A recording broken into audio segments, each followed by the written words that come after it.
Hello, hey everybody. This is Dave Wallace coming to you from my home here in Waihoa, Hawaii, under the lychee tree. Okay, welcome to Monday Talk Story Time. And before we start into our talk story, there are some announcements I'd like to make.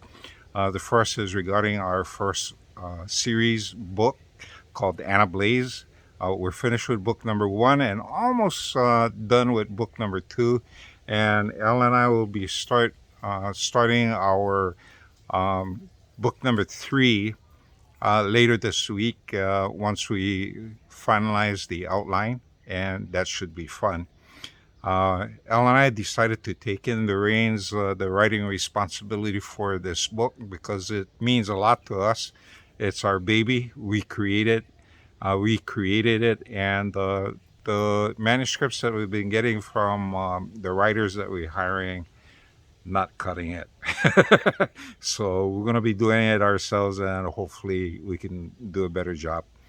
The second thing is that there are two stories that I released beginning in May on Kindle Vella. And Kindle Vella is a way that authors like me who like to write short blurbs here and there can write short stories and give it out to the public pretty rapidly. Okay, so my goal is every time I put out an episode, I'm looking at writing probably about 1,500 words, and that's an episode for me. So the two stories, again, the first one was Angels, Ghosts, and Demons. This is a nonfiction. This is based on my experience as a kahu and spirit healer, and contains stories of my childhood, seeing spirits, dealing with them, and how I managed to grow up with this gift that I have. The second book, the second series on Kindle Vella, is something I just released this past weekend, and it's called Mark of the Eel. And for this one, I am following along family traditions, which I'll be speaking about in the Talk Story version. Anyway, this I just got through releasing my first uh, version, actually first episode of Mark of the Eel, and it's been received pretty well. And basically, I'm creating a brand new genre in writing, and I haven't seen that many people write in this genre. And this genre that I'm creating, and hopefully more people can add to this topic, is Pacific shapeshifters. And when I look at the topic of shapeshifters and the stories, already stories of shapeshifters, the primary one is werewolves or coyote, people, skinwalkers, you know? And a lot of these are following along the traditions of Native Americans. Some of them are, other cultures that have these creatures. And I decided to um, explore this field with a different type of story from the Pacific. Okay, shapeshifters from the Pacific. And for many Polynesians and Hawaiians, you folks, you should you should be aware of what I'm talking about. And what I'm talking about from a Hawaiian perspective is what many people refer to as Aumakua, which is the topic I'm going to be talking about today. So, first of all, I've addressed this several times before, but let me refresh what the meaning of Aumakua is. When Polynesians or Hawaiians use the term Aumakua, what they are referring to is an entire group of ancestors. These are ancient ancestors.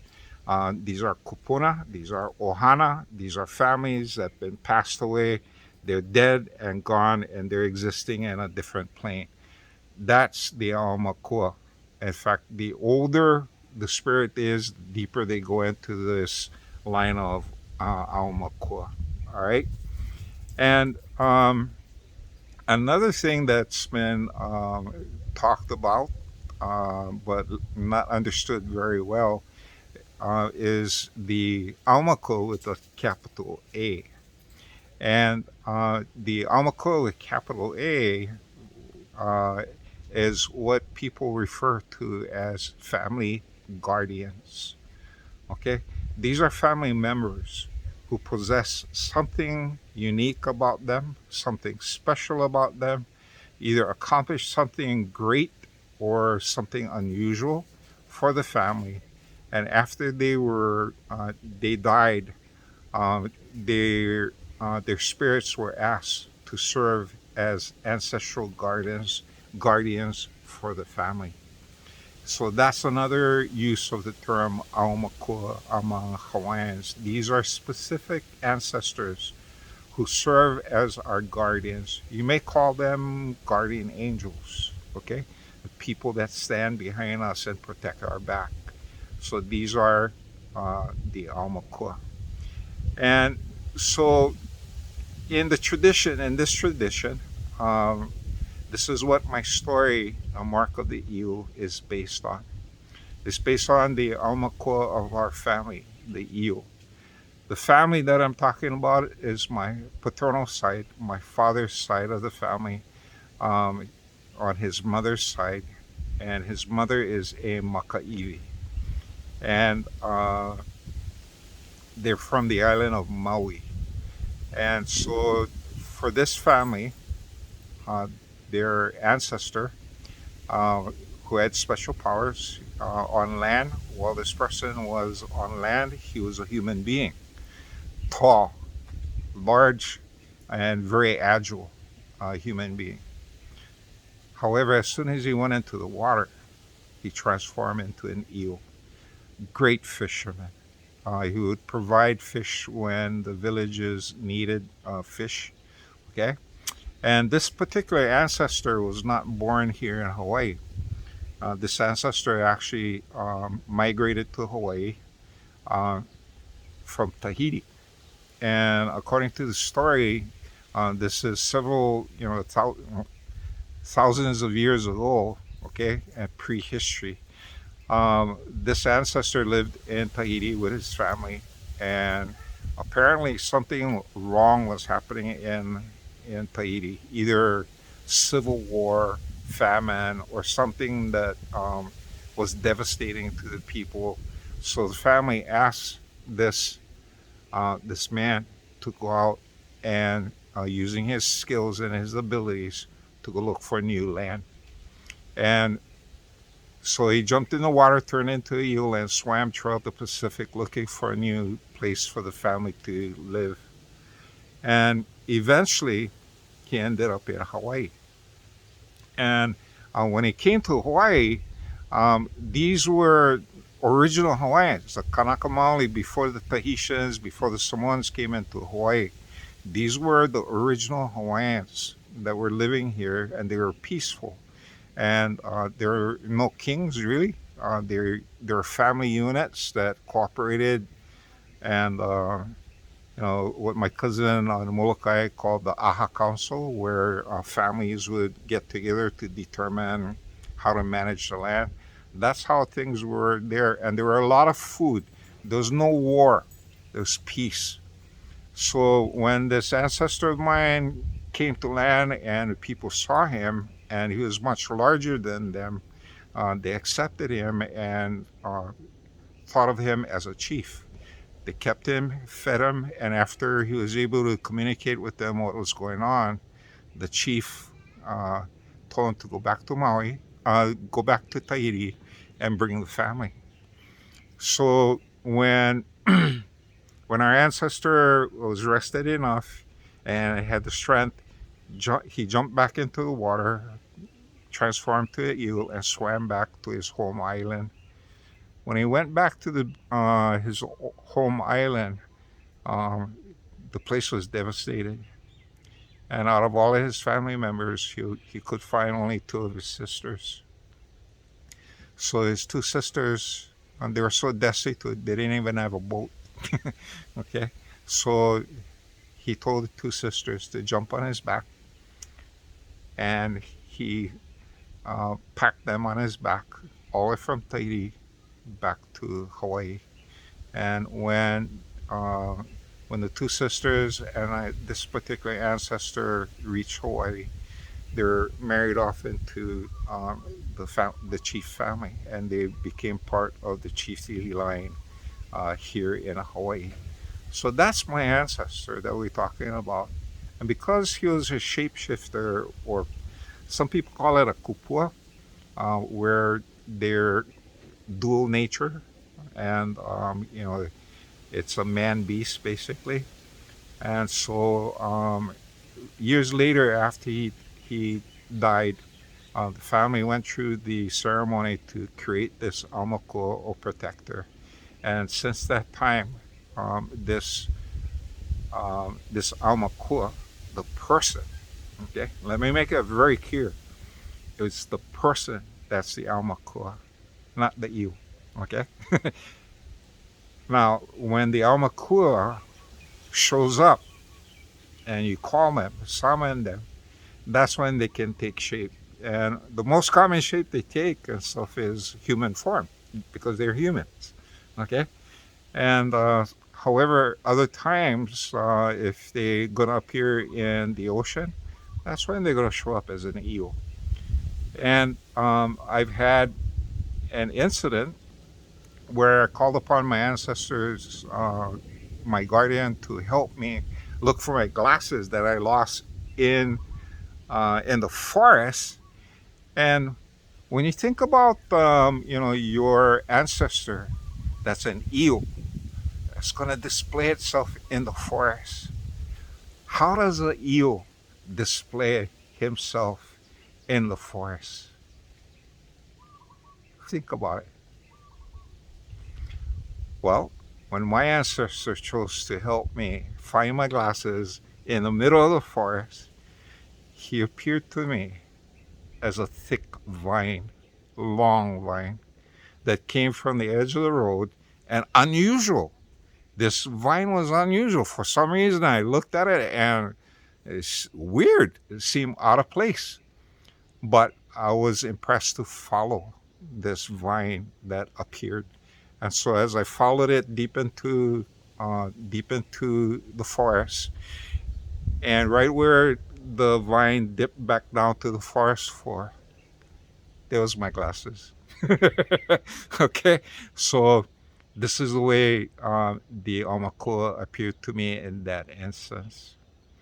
And there are other times when I call for inspiration and ask for guidance, and I feel the strong presence of my Aumakua, but I'm driving on the road, and I look up into the sky, and there's a long, long, thick cloud. And in fact, it looks like, for me, it looks like a big fat long john that keeps on going. And so that's another way that it appears. And so um, they will appear in different forms. In fact, they have many, many, many different forms that they could show up. It's just that you need to be alert and aware and in tune with them. Okay. So again, my ancestor was a real person, and it shows up in different times. And that's what this story, Mark of the Eel, is about. Now, I've had many interactions with the Aumakua. Some of this is going to show up in my story, the Mark of the Eel. And there's also some consequences for breaking kapu, basically. And in fact, one of the traditions that I was told, my brother and I were told regarding the eel, is because it is part of our ancestry, part of our DNA, that to respect the eel, we shouldn't be eating eel, especially my brother, my older brother. And he's the firstborn in his family. And so, interesting. A thing happened to him one time when he went down to New Zealand to visit his ohana there, and his wife Nikki is from New Zealand. But he went down to New Zealand, and the family down there prepared a nice, hangi for him, and they had a nice feast for him. And there was all kind of different foods, seafood, and things from they gathered from the environment, and they cooked it up and they put it up and served it. And when my brother started eating, he didn't know that uh, he ate some freshwater eel, which is something real popular in New Zealand, I guess. But after eating that, he got really sick. In fact, he said he was unconscious for about 3 days. He was hit really hard. And during that day, during the time that he was unconscious and stuff, he had some really wild dreams that he shared with me. And I'm going to keep that secret because he shared that with me. But he had some really wild dreams. So in this story that I'm writing and stuff, the heroine, who I called Kawai Puhi, that's her name, uh, and she takes a eel, eats unagi as form of a sushi, and she goes into a coma. So this experience of a person going into a coma after eating eel is something that really happened in my family. So I'm writing it as part of the story. And however, the things that happen um, in Kawai's time while she's in a coma, that is all fiction. Okay, but some of it and stuff gonna have some interesting parallels to what happened uh, to my brother. So after that happened to him, he had a renewed respect for this particular Aumakua family tradition. Okay, so again, that's the reason why I'm putting out this, and actually the main reason why I'm writing about Aumakua and the family connections is that I feel a need that to express these things and put it out in the public, and for Polynesians who and Hawaiians who've been living away from the culture and stuff.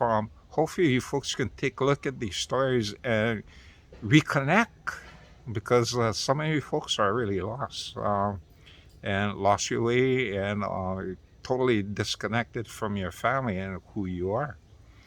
And so, hopefully, through the stories that I share and the adventures that Kawai has to go through to reconcile her um, her culture with her family, and not only the living but also the ones that's passed on. So Kawai was raised by a Haole mother up in Utah that didn't want to believe in Hawaiian superstitions. But after the daughter ate the unagi and went into a coma, oh, time to learn. And so the rest of the stories and the rest of the episodes is, you know, Kawai's attempt to reconnect with who she is and discover who she really is as a person. Okay, spiritually, physically, and mentally. So I hope you folks take a look at this story and enjoy it. And for those of you who have other Aumakua, I would love to read about your Mano ancestors, your Pueo ancestors, whatever ancestors you folks have. I would love to read about that and the adventures that you could create. Now, for family members who looking at this and saying, "Oh, bro, you going off the deep end again, bro? Cool it." Uh, I'm a person where I don't just do things for no reason, and and I try and do things as respectful as possible. So before I even started writing this, I prayed about it. Okay, took it before the ancestors, especially our Puhi ancestor, and I says, "What do you think? Is this something worthwhile?" And he looked at it and I says, "Bro, have fun, have fun. You know, it's good to get these things out and have people think about, their connections to nature, connections, spiritual connections to family, and this is what it's all about." Okay, and that's why I'm putting it. It's hopefully for those of you displaced Polynesians and Hawaiians will read this and get a fonder understanding and a better understanding of who you are. Okay. Anyway, the Powerball is back up, and so I'm posting again on Friday, and we didn't do too well with the numbers. However, if you do follow my recommendations of adding a digit, subtracting a digit to the numbers, you'll do well, you'll do better. Okay, so if you just play the raw numbers, yeah, I'm not going to do well. However, if you do take some of these numbers, add a digit or subtract a digit, it shows even better. And that's what I've been doing, and been able to score some hits on that. Okay, so anyway, until next time, until Friday, this is Dave Wallace from Waihua, Hawaii, wishing you well and aloha.